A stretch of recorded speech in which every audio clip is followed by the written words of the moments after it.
The emergency radio crackled to life at 0347 hours, cutting through the pre-dawn silence of Camp Pendleton's Search and Rescue Operations Center. Staff Sergeant Maria Santos looked up from her equipment check, her compact 5'2" frame dwarfed by the towering tactical gear lockers surrounding her workstation. SAR 1, we have a code red extraction request. Navy SEAL team member down with critical injuries on Devil's Backbone Ridge. Immediate medical evacuation required. The operations room exploded into controlled chaos. Marines rushed to their stations, pulling up topographical maps and weather reports on multiple screens. Devil's Backbone Ridge was notorious among West Coast military personnel, 8 miles of jagged cliffs and treacherous terrain that had claimed more than a dozen lives over the past decade. Master Sergeant Jake Coleman, the SAR unit's commanding officer, strode into the briefing room with the urgency that only came with life-or-death missions. His weathered face bore the marks of 23 years in the Marines, and his voice carried the authority of someone who had pulled countless service members from impossible situations. Listen up, Marines. We've got a SEAL down on Devil's Backbone. Petty Officer First Class Ryan Mitchell, age 28, sustained a compound fracture of the left femur and suspected internal bleeding after a training accident. His team had to leave him at coordinates 33.2431 north, 117.3861 west to get help. Santos felt her pulse quicken. She knew those coordinates by heart, a narrow ledge approximately 4 miles up the ridge's eastern face, accessible only by foot through terrain that challenged even the most experienced climbers. Weather conditions are deteriorating rapidly, Coleman continued, pointing to the meteorological display. We've got 40-mile-per-hour winds picking up, with a storm front moving in from the Pacific. Helicopter extraction is impossible due to downdrafts and visibility issues. This is going to be a ground operation. Corporal Mike Patterson, a bulky former college football player, raised his hand. Sir, what's the timeline for extraction? Mitchell has maybe 6 hours before shock and blood loss become critical. The storm will make extraction impossible after 1,200 hours. We need to reach him, stabilize his injuries, and get him back to base before then. Santos studied the topographical map, her mind automatically calculating routes, equipment needs, and potential hazards.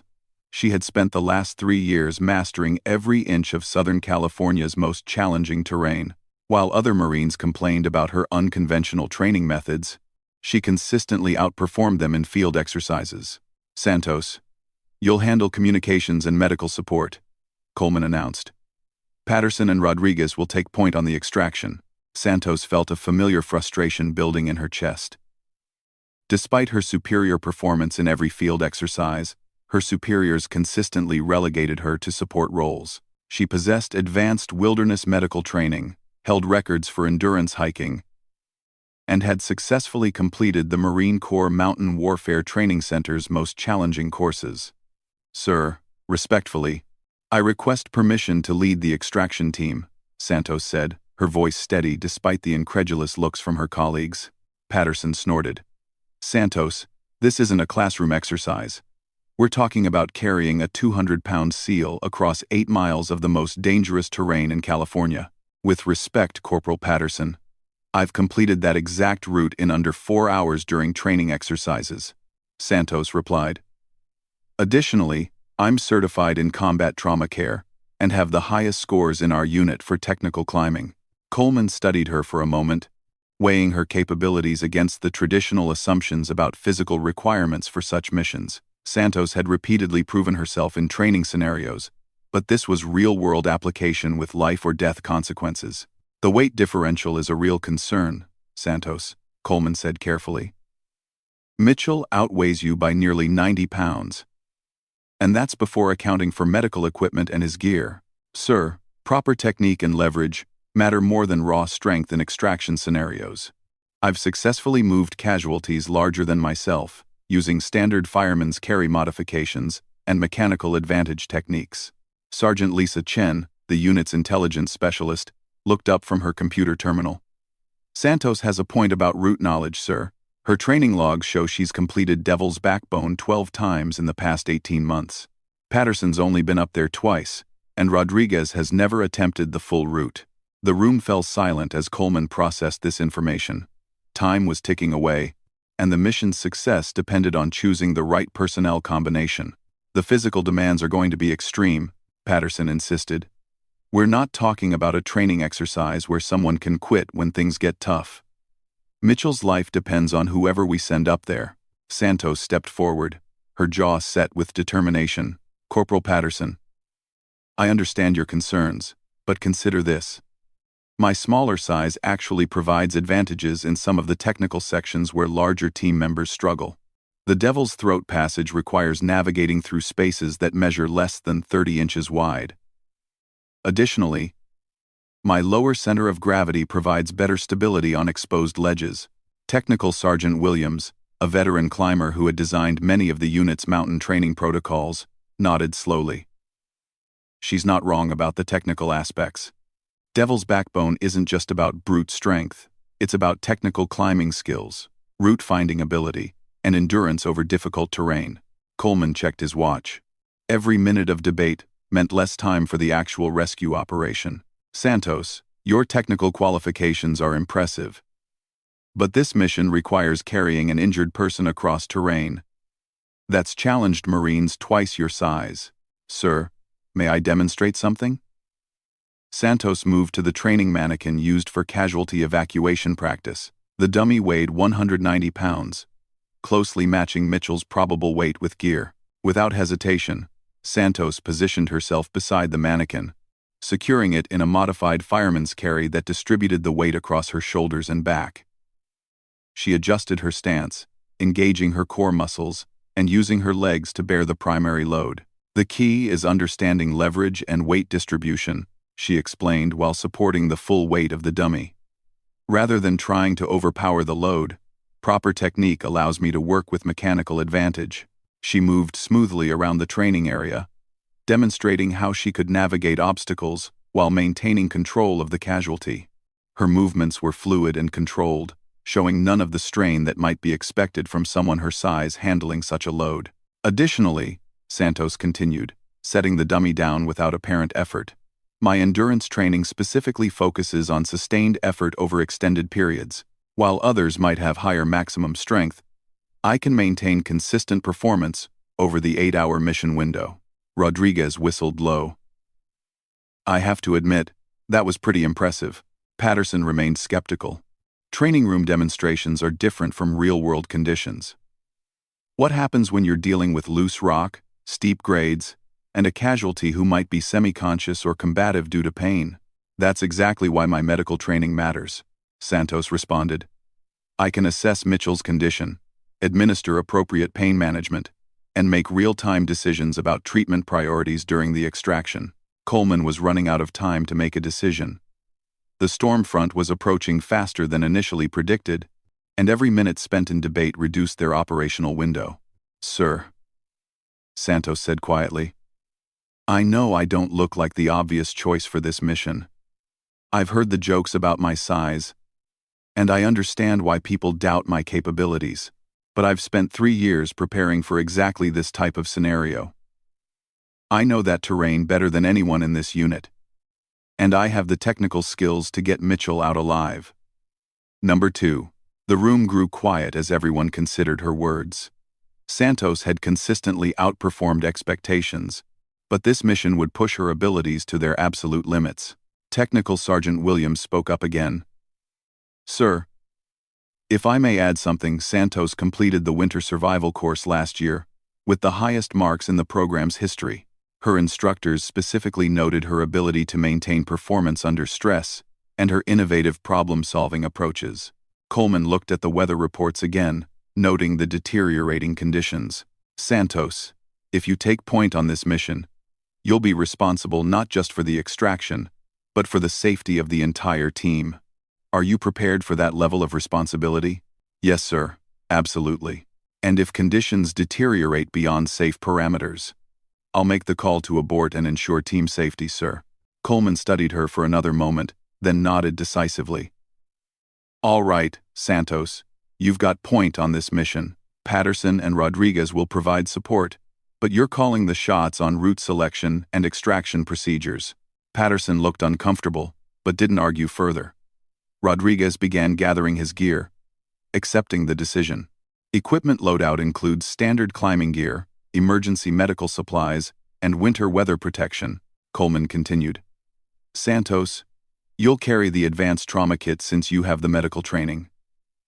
Patterson handles communications gear and emergency shelter. Rodriguez takes point on navigation, backup, and emergency rations. Santos felt a surge of adrenaline mixed with the weight of responsibility. This was the opportunity she had been preparing for, but it came with enormous pressure. Mitchell's life would depend on her decisions and capabilities over the next several hours. Timeline is critical, Coleman emphasized. You need to be off the ridge before that storm hits. Weather reports show wind speeds potentially reaching 60 miles per hour with heavy rain.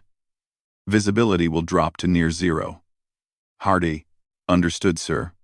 What's our transport to the base of Devil's Backbone? Humvee to the trailhead, then you're on foot.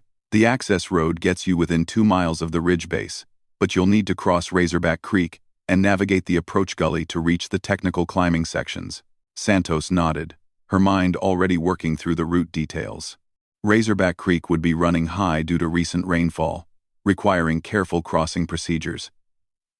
The approach gully contained loose rock that could trigger slides if not navigated properly. Medical priority is stabilizing Mitchell for transport, Coleman continued. His team reported significant blood loss, so shock management is critical. You'll need to establish IV access and potentially administer plasma expanders if his blood pressure drops too low. Yes, sir. Do we have information about his current level of consciousness? Last radio contact reported him as conscious but weak. Pain levels are severe, which is actually a good sign. It means he's not going into deep shock yet. Santos began mentally reviewing trauma protocols while gathering her equipment. Her medical kit included morphine for pain management, IV fluids for shock prevention, and materials for stabilizing the fractured leg during transport.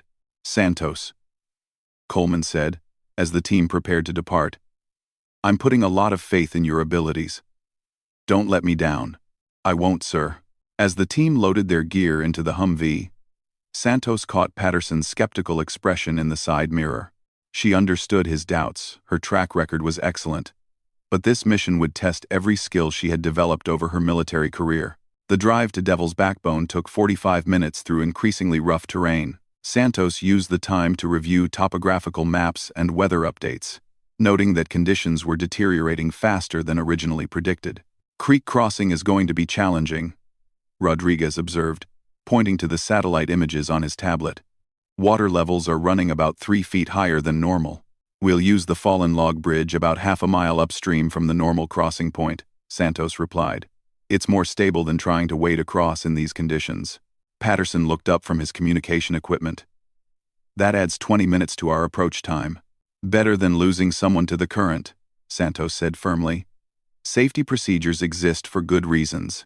As they reached the trailhead, Santos felt the familiar pre-mission focus settling over her. The jokes and skepticism from her colleagues faded into background noise as she concentrated on the task ahead. Mitchell was counting on them, and she intended to bring him home alive. The team checked their gear one final time before beginning the approach march. Santos's pack weighed 68 pounds, including medical supplies, climbing gear, and emergency equipment. Her colleagues carried similar loads, but she noticed Patterson struggling slightly with the weight distribution. Remember, pacing is critical, Santos told the team as they began hiking. We need to maintain energy reserves for the technical sections and the extraction itself. The approach trail wound through dense brush and rocky terrain, gradually ascending toward the base of Devil's Backbone Ridge. Santos set a steady pace that would get them to Mitchell without exhausting the team's strength reserves. As they hiked, she couldn't help but think about all the times she had been overlooked for leadership positions because of her size. Today would be different. Today she would prove that capability mattered more than appearance, that preparation and skill could overcome physical limitations. The storm clouds gathered overhead, and Santos knew their window of opportunity was narrowing with each passing minute. But she also knew that she was exactly where she belonged, leading a team into impossible terrain to save a fellow service member's life. The real test was just beginning. The fallen log bridge across Razorback Creek groaned under the weight of the 3 Marines, as they carefully made their way across the rushing water. Santos led the crossing, testing each step before committing her full weight to the slippery surface. The creek ran dark and fast below them, swollen by recent rains and fed by mountain runoff. "Keep your center low and move deliberately," Santos called back to Patterson and Rodriguez. "The bark is wet, and this log has some flex to it." She reached the far side first, immediately establishing a belay point with climbing rope to help the others across safely. Patterson slipped slightly near the middle of the log but recovered quickly, his face showing grudging respect for Santos's route selection. "Good call on this crossing point," he admitted as he reached solid ground. "That would have been a nightmare to wade." Rodriguez crossed last, moving with the careful precision of someone who understood the consequences of a fall into fast-moving water. Time check shows we're still on schedule, but barely. Santos consulted her GPS unit and topographical map. "We're 2.7 miles from Mitchell's position. The approach gully starts in about 800 meters. They resumed their steady pace through increasingly rugged terrain. The forest began to thin as they gained elevation, giving way to exposed rock faces and loose scree slopes. Santos noted the darkening sky with concern. The storm front was arriving ahead of schedule. "Weather's moving faster than predicted," she observed. "We need to pick up our pace slightly, but not enough to tire ourselves before the technical sections." The approach gully proved every bit as challenging as Santos had anticipated. Loose rock shifted underfoot with each step, threatening to trigger slides that could injure team members or alert anyone in the area to their presence. Santos chose their route carefully, identifying stable rocks and avoiding areas where recent erosion had left obvious instability. "Single file through this section," she directed. "Test each step before committing weight. And avoid the right side, where I can see fresh rockfall." Patterson found himself impressed despite his initial skepticism. Santos moved through the difficult terrain with a fluid confidence that came from extensive experience. Her route selections consistently proved sound, avoiding hazards that might not have been obvious to less experienced climbers. "How many times have you been up this gully?" Rodriguez asked during a brief rest stop. "This specific route?" "Maybe 15 times over the past 2 years," Santos replied. "But I've studied every possible approach to Devil's Backbone. Weather conditions and seasonal changes affect which routes are safest." They reached the base of the technical climbing sections as the first drops of rain began to fall. Santos immediately pulled out her climbing gear, checking each piece of equipment systematically. Her movements were efficient and automatic, the result of countless hours of practice. "From here to Mitchell's position, we'll encounter 3 major obstacles," she briefed the team. "First is the Devil's Throat Passage, a narrow chimney climb, about 60 feet high. Then we cross the Widow's Walk, which is a exposed ledge traverse. Finally, there's the technical face climb to reach the ledge, where Mitchell is waiting." Patterson studied the cliff face above them, noting the steep angles and limited handholds. "How long does this section typically take?" Quote, "Under good conditions with an experienced team, about 90 minutes, Santos answered. "With current weather and the need for extra safety precautions, figure 2 hours minimum." She began setting up the first belay station at the base of Devil's Throat. The passage earned its name from the way it narrowed as climbers ascended, requiring them to squeeze through progressively tighter spaces between the rock walls. "I'll lead the first pitch and establish anchors at the top," Santos explained. "Patterson, you'll follow, then Rodriguez. Standard climbing procedures: test each hold, communicate any problems immediately, and don't rush." Santos began climbing with smooth, controlled movements. Her smaller frame provided a distinct advantage in the narrow chimney, allowing her to move efficiently through sections that would challenge larger climbers. She used a combination of back and foot technique and stemming to ascend the passage, her movements economical and precise. "Looking good, Santos," Rodriguez called from below. "Your technique is textbook perfect." She reached the top of Devil's Throat in 28 minutes, well ahead of her normal pace. After establishing a solid anchor system, she called down for Patterson to begin his ascent. Patterson struggled more with the narrow sections, his broader shoulders making some passages particularly challenging. Santos coached him through the difficult spots, her voice calm and encouraging over the radio. "Rotate your shoulders slightly to the left and use your legs more," she advised. "Don't fight the rock, work with it." By the time all 3 team members had completed the Devil's Throat passage, rain was falling steadily. The rock became slick and treacherous, requiring extra caution with each movement. "Visibility is dropping faster than expected," Rodriguez observed, checking his watch. "We're still making good time, but conditions are deteriorating quickly." Santos studied the weather through her binoculars. The storm was intensifying rapidly, bringing with it the kind of conditions that could turn a challenging rescue into a survival scenario. "We push forward," she decided. "Mitchell can't wait for better weather, and we're already committed to this route." The Widow's Walk proved to be the most psychologically challenging section of the climb. The ledge stretched for nearly 200 feet across an exposed cliff face, with drops of over 300 feet on both sides. Wind gusts threatened to upset climbers' balance, and the rain made every step treacherous. Santos established a running belay system, placing protection points every 20 feet to minimize the consequences of a potential fall. She moved across the ledge with deliberate care, testing each foothold and handhold before committing her weight. "Remember, don't look down," she advised her teammates. "Focus on the rock in front of you and maintain 3 points of contact at all times." Halfway across the Widow's Walk, a powerful gust of wind hit the cliff face. Santos pressed herself against the rock wall, waiting for the wind to subside before continuing. Behind her, Patterson struggled to maintain his balance, his larger frame offering more surface area for the wind to grab. "Santos, I'm having trouble with these wind gusts," Patterson reported over the radio. "Copy that. Take your time and wait for lulls between the stronger gusts. The wind is coming in waves, you can time your movements between them." Santos reached the far end of the ledge and immediately began setting up the belay station for the final technical pitch. This section would take them directly to Mitchell's position, but it required climbing a near-vertical rock face with minimal handholds. "Last push, team," she announced. "This pitch is technically demanding, but it's only 80 feet to Mitchell's ledge." As she began the final climb, Santos felt the full weight of responsibility settling on her shoulders. Every decision she had made during the approach had been proven correct, but now came the real test, reaching Mitchell and successfully extracting him from the mountain. The rock face demanded her complete attention. Handholds were small and widely spaced, requiring precise footwork and upper body strength to progress safely. Rain made every surface slippery, forcing Santos to double-check each grip before moving upward.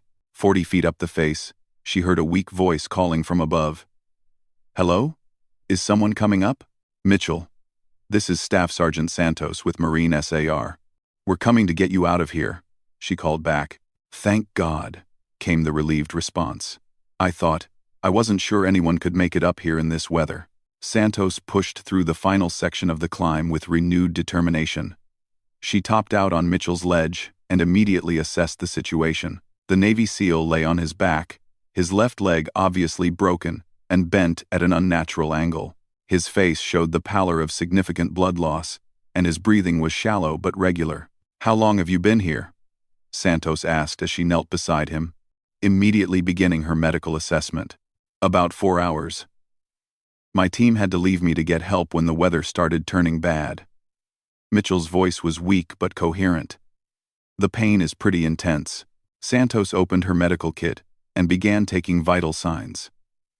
Mitchell's pulse was rapid and weak, indicating the early stages of shock from blood loss. His blood pressure was lower than ideal but not yet at critical levels. "I'm going to start an IV and give you something for pain," Santos explained. "Then we'll stabilize your leg for transport." She worked efficiently, establishing IV access and administering morphine to manage Mitchell's pain levels. The fracture was severe, a compound break with bone visible through the skin, but she had dealt with similar injuries during her medical training. "You're smaller than I expected for a rescue team leader," Mitchell observed as Santos worked on stabilizing his leg. "I get that a lot," Santos replied with a slight smile. "But I promise you, we're getting you off this mountain safely." Patterson and Rodriguez reached the ledge as Santos finished applying the temporary splint to Mitchell's leg. Both Marines looked impressed by her quick and professional medical work. "What's the extraction plan?" Rodriguez asked.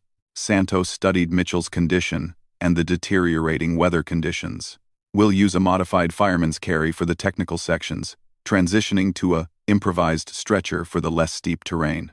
The most critical part will be getting him down the vertical face safely.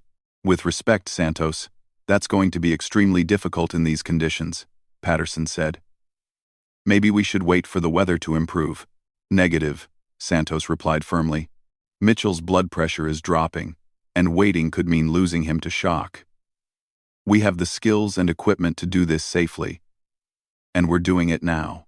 She began preparing Mitchell for the descent, securing him in a special harness system designed for casualty evacuation from technical terrain. The setup would allow her to control his descent while maintaining her own climbing safety. Mitchell, this is going to be uncomfortable, but I need you to stay as still as possible during the descent, Santos explained. The morphine should help with pain management. I trust you, Mitchell replied. Just get me home. Santos felt the full weight of those words. This was the moment when all her training, all her preparation, and all her determination would be put to the ultimate test. She had reached Mitchell successfully, but now she had to prove she could get him down safely. The rain was falling harder now, and lightning flashes illuminated the dark clouds gathering around the peaks. Time was running out, and the most dangerous part of the mission was just beginning. Santos checked her equipment one final time, ensuring every piece of gear was properly secured and functional. She looked down the cliff face they would have to descend, calculating angles and planning their route with Mitchell's safety as her primary concern. Ready when you are, Santos, Patterson said, having overcome his initial doubts about her capabilities. All right, team, let's bring our seal home, Santos replied, beginning the complex process of lowering Mitchell down the rain-slicked cliff face. The descent began slowly and carefully, with Santos managing both her own rappel and Mitchell's controlled lowering. Every movement had to be precise and deliberate. A single mistake could result in injury or death for both of them. 20 feet down the face, Mitchell's condition began to deteriorate. His skin grew more pale, and his responses to Santos's questions became slower. The combination of shock, pain, and exposure was taking its toll despite the medical treatment. Santos, his pulse is getting weaker, Rodriguez observed from his position at the belay station. Copy that. We need to move faster, but we can't sacrifice safety, Santos replied, adjusting her descent rate slightly. The wind picked up again, buffeting both climbers against the rock face. Santos absorbed the impacts with her shoulders and back, protecting Mitchell from the worst of the battering while maintaining control of their descent. Halfway down the cliff face, disaster struck. A sudden gust of wind caught Mitchell's body, swinging him violently to the side. The jolt sent waves of pain through his injured leg, and he cried out despite the morphine in his system. Santos, are you okay? Patterson called from above. We're good, but we need to get down faster, Santos replied, her voice strained from the effort of controlling their descent in the worsening conditions. She pushed through the final 40 feet of rappel with grim determination, finally reaching the Widow's Walk ledge, where she could transition to the modified carry technique for the next section of the descent. How are you holding up, Mitchell? Santos asked, as she secured him in the fireman's carry position. Been better, Mitchell replied weakly, but with a trace of humor in his voice. But I'm still here thanks to you. Santos felt a surge of protective determination. She had promised to get Mitchell home safely, and nothing was going to stop her from keeping that promise. The most challenging part of their journey was just beginning, but she was ready for whatever the mountain could throw at them. Santos adjusted Mitchell's position across her shoulders, distributing his weight evenly to prevent muscle fatigue during the long traverse ahead. The modified fireman's carry kept his injured leg stable while allowing her to maintain balance on the narrow ledge system that would take them back across the Widow's Walk. Mitchell, I need you to keep your arms relaxed and let me control all the movement, Santos instructed. If you feel yourself slipping, or if the pain becomes unbearable, tell me immediately. Roger that, Mitchell replied, his voice weaker than before but still coherent. I can feel my strength fading, but I'm staying conscious. Santos began the careful traverse back across the exposed ledge. With Mitchell's additional weight, every step required precise calculation. The rain had made the rock surface treacherously slick, and wind gusts threatened to throw both of them off balance. Patterson and Rodriguez followed behind, ready to provide assistance if needed. Both Marines watched in amazement as Santos navigated the difficult terrain while carrying a man nearly twice her weight. "How is she doing this?" Rodriguez muttered into his radio, forgetting to switch to a private channel. "Training and determination," Patterson replied, his earlier skepticism completely gone. "I've never seen anything like it." Santos focused entirely on the task at hand, blocking out everything except the immediate requirements of each step. Her breathing remained controlled despite the enormous physical demands, and her movements stayed smooth and deliberate. 30 minutes into the traverse, Mitchell's condition took a sharp turn for the worse. His blood pressure dropped significantly, and he began showing signs of deeper shock. Santos felt his body go limp across her shoulders. "Mitchell, talk to me," Santos called. "I need you to stay conscious." No response came. Santos immediately stopped and carefully lowered Mitchell to the widest section of the ledge, checking his vital signs with growing concern. "His pulse is very weak and rapid," she reported to the team. "Blood pressure is dropping into dangerous territory. We need to get him to medical care immediately." Santos administered another dose of IV fluids and checked Mitchell's fracture site. The bleeding had increased during the traverse, and his skin was becoming cold and clammy. "Santos, should we call for helicopter evacuation?" Rodriguez suggested. Santos checked her radio and tried reaching the base camp. Static filled the airwaves. The storm was interfering with communication systems. "Negative on the helicopter," she decided. "Even if we could reach them, these conditions are too dangerous for aircraft operations. We continue the ground extraction." She repositioned Mitchell for the carry, this time adding extra securing straps to ensure he remained stable even if he lost consciousness completely. The additional equipment added weight, but safety took priority over convenience.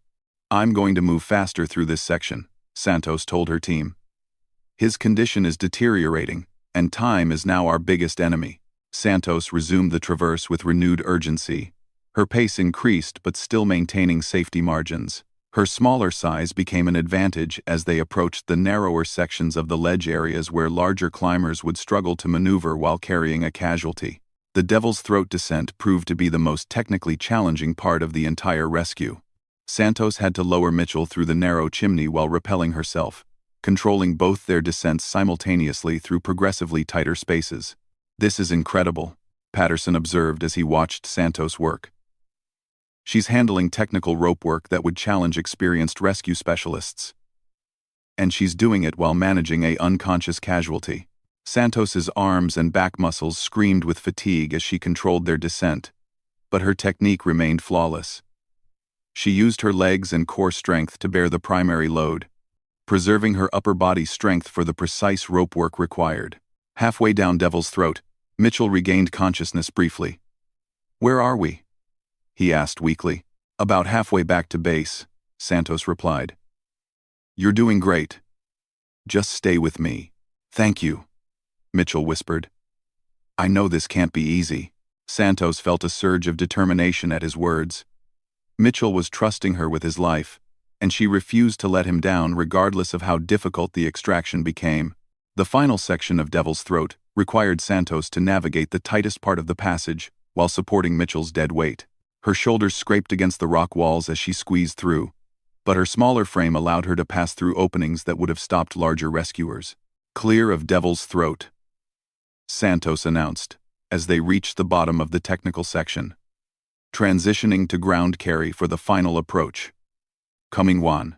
Rodriguez checked his GPS coordinates. "We're 3.2 miles from the extraction point. How's your energy holding up, Santos?" Santos assessed her physical condition honestly.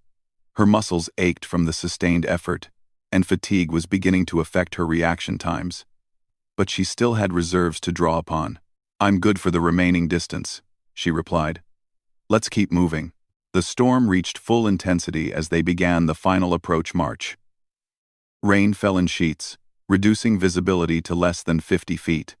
Lightning strikes illuminated the landscape in brief, stark flashes, and thunder rolled constantly across the mountains. Santos adjusted her carrying technique again, switching to a drag stretcher method that would be more sustainable over the longer distance. She and Rodriguez worked together to create an improvised stretcher using emergency blankets and climbing rope.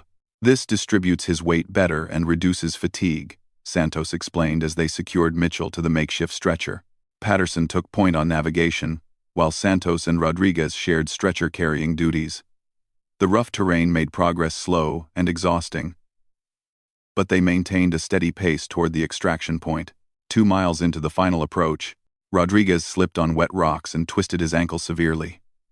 He tried to continue walking but couldn't bear weight without extreme pain. Santos, I think Rodriguez needs medical attention, Patterson reported. Santos quickly examined Rodriguez's ankle, noting significant swelling and his inability to bear weight. Probable severe sprain, possibly a small fracture. He can't continue carrying the stretcher. Now Santos faced the most difficult decision of the entire mission. She had one unconscious casualty requiring immediate medical care, and one team member with a mobility-limiting injury. The extraction point was still over a mile away through difficult terrain. Patterson, can you handle navigation and provide support as needed? Santos asked. Absolutely. Rodriguez, you'll need to move at your own pace. Use your trekking poles for support, and take whatever time you need. Patterson and I will handle Mitchell's stretcher. Santos and Patterson resumed carrying Mitchell toward the extraction point. The stretcher was significantly heavier with only 2 carriers, but Santos adapted her technique to handle the increased load. Santos, this is too much for you, Patterson protested as he watched her struggle with the weight. Let me take the heavier end. Negative. I've got better technique for difficult footing, Santos replied. Your job is maintaining stability and communication with base camp. Idea. They pushed through the final mile in brutal conditions. Rain continued falling in torrents, turning the trail into a series of slippery mud pits and flowing streams. Santos's boots found purchase on surfaces where others would slip, her extensive experience with difficult terrain showing in every step. Patterson found himself marveling at Santos's performance under extreme conditions.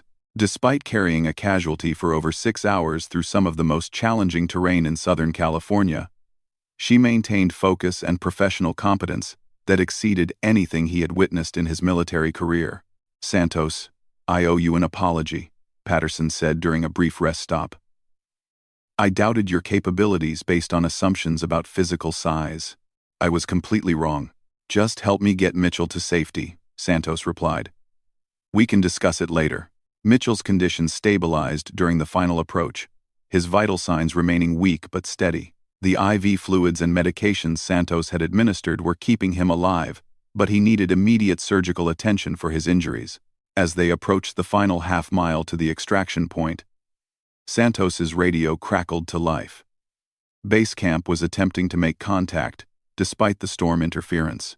SAR Team 1, this is Base. What's your status? Base, this is Santos. We have Mitchell secured and are approximately 30 minutes from extraction.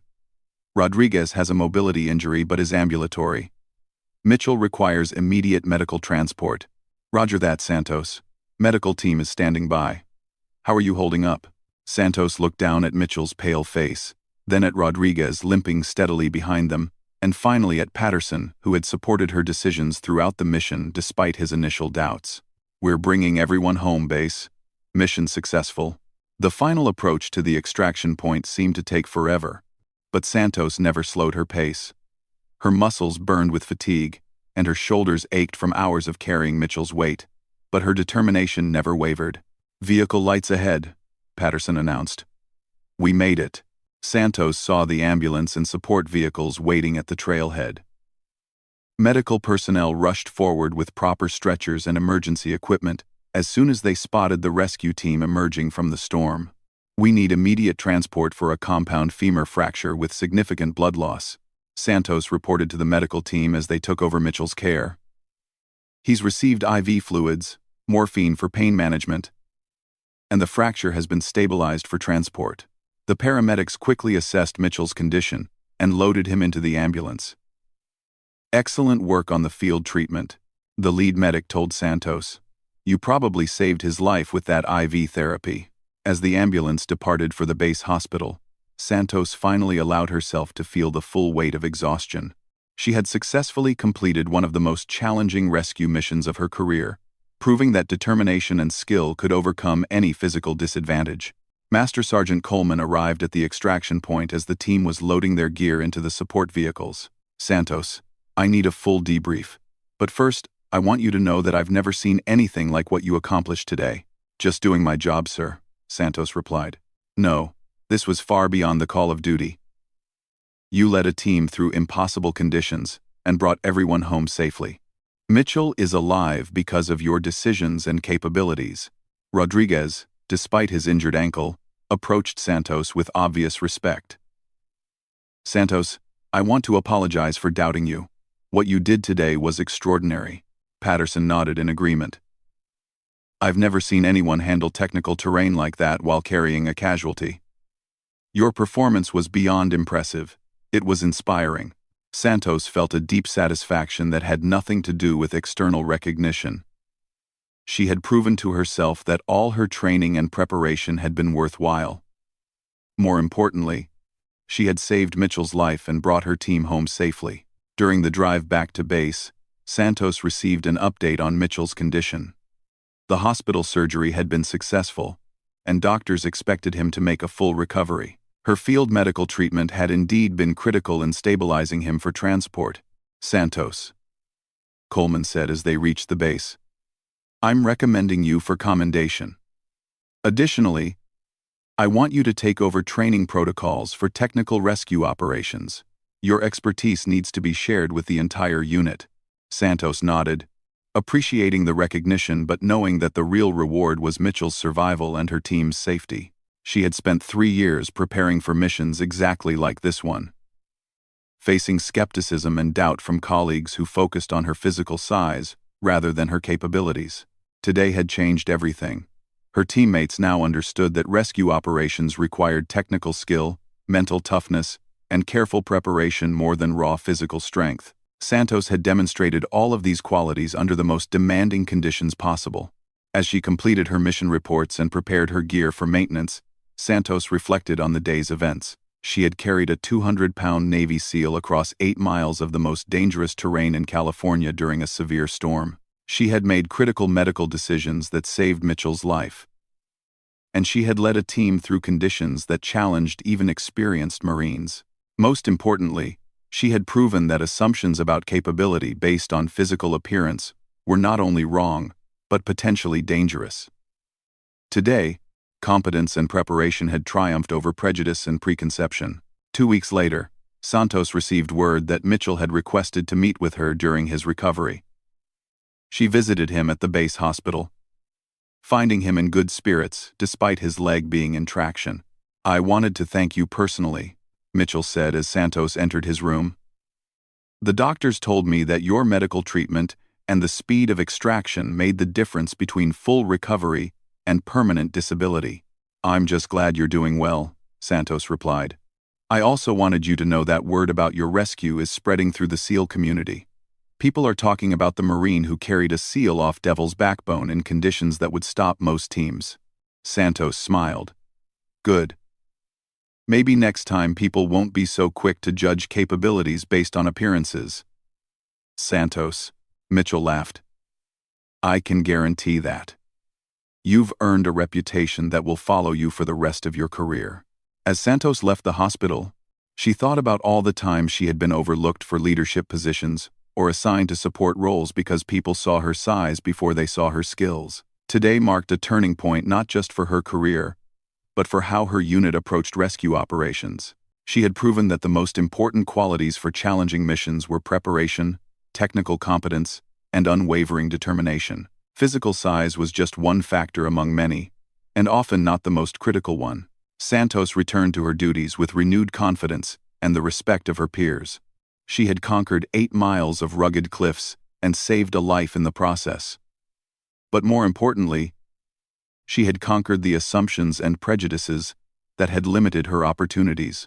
The mountain had tested every skill she possessed, and she had passed that test completely. Now everyone knew what Santos had always believed, that capability came from dedication and training, not from meeting other people's expectations about what a rescuer should look like. Her reputation was secure, built on proven performance under the most demanding conditions possible. She had earned her place through competence and courage, exactly as it should be.